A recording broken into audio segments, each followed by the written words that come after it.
Jauh di sebuah kadipaten di Jawa Tengah, hiduplah seorang adipati yang memiliki putri jelita bernama Dewi Ratna Erem. Kecantikannya terkenal ke seluruh penjuru negeri, membuat banyak pangeran dan bangsawan datang untuk melamarnya. Namun, sang putri selalu menolak dengan halus, karena hatinya telah tertambat pada seorang pemuda biasa, seorang abdi dalam kadipaten yang bernama Raden Kamandaka. Raden Kamandaka sebenarnya bukanlah pemuda biasa. Ia adalah putra dari Raja Pajajaran yang sedang menyamar untuk mencari jati dirinya. Di Kadipaten, ia bekerja dengan tekun sebagai penjaga kuda, dan dari sanalah ia sering bertemu pandang dengan sang putri. Benih-benih cinta pun tumbuh di antara keduanya, meski terhalang oleh jurang status sosial yang begitu dalam. Setiap malam, mereka sering bertemu secara diam-diam di sebuah taman tersembunyi. Di bawah sinar rembulan, mereka merajut asa dan berjanji untuk selalu bersama, apapun yang terjadi. Raden Kamandaka berjanji bahwa suatu saat ia akan kembali dengan status yang layak untuk meminang Dewi Ratna Erem.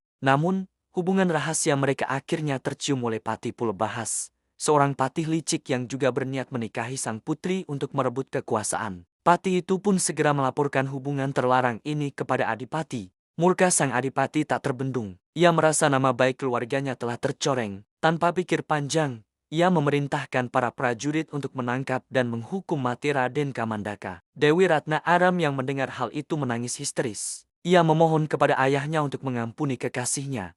Namun sang adipati tetap pada pendiriannya. Di tengah keputusasaan, Dewi Ratna Aram berlari menyusul Raden Kamandaka yang sedang dikejar oleh para prajurit hingga ke sebuah hutan lebat di lereng Gunung Slamet. Pertarungan sengit pun tak terhindarkan. Raden Kamandaka, dengan kesaktiannya, berhasil melawan para prajurit. Namun, jumlah mereka terlalu banyak. Melihat kekasihnya terdesak, Dewi Ratna Erem berlari ke arahnya, mencoba melindunginya dengan tubuhnya sendiri. Dalam kekacauan itu, sebuah panah yang dilepaskan Patih Pulebahas melesat, bukan mengenai Raden Kamandaka, tetapi justru menancap di dada sang putri. Raden Kamandaka memeluk tubuh kekasihnya yang bersimbah darah. Langit seakan ikut menangis, menurunkan hujan deras diiringi petir yang menyambar-nyambar. Dalam kesedihan yang mendalam, Raden Kamandaka bersumpah di atas jasad sang putri, "Jika cintaku ini suci, biarlah tempat ini menjadi saksinya." Seketika, sebuah keajaiban terjadi. Tubuh Dewi Ratna Aram dan Raden Kamandaka perlahan berubah menjadi sepasang batu besar yang saling berdampingan,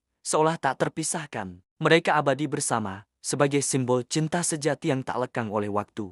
Sejak saat itu, masyarakat sekitar menamai tempat itu Batu Raden, yang berasal dari kata batur yang berarti abdi atau kawan, dan Raden yang merupakan gelar kebangsawanan. Batu Raden menjadi pengingat abadi akan kisah cinta tulus antara seorang putri dan seorang abdi yang melampaui segala perbedaan. Kisah mereka terus hidup, diwariskan dari generasi ke generasi, menjadi legenda yang tak pernah mati. Terima kasih sudah menonton kisah legenda Batu Raden. Jika kalian suka dengan cerita ini, jangan lupa untuk like, komen, dan subscribe channel kami agar tidak ketinggalan video-video menarik lainnya. Sampai jumpa di kisah selanjutnya.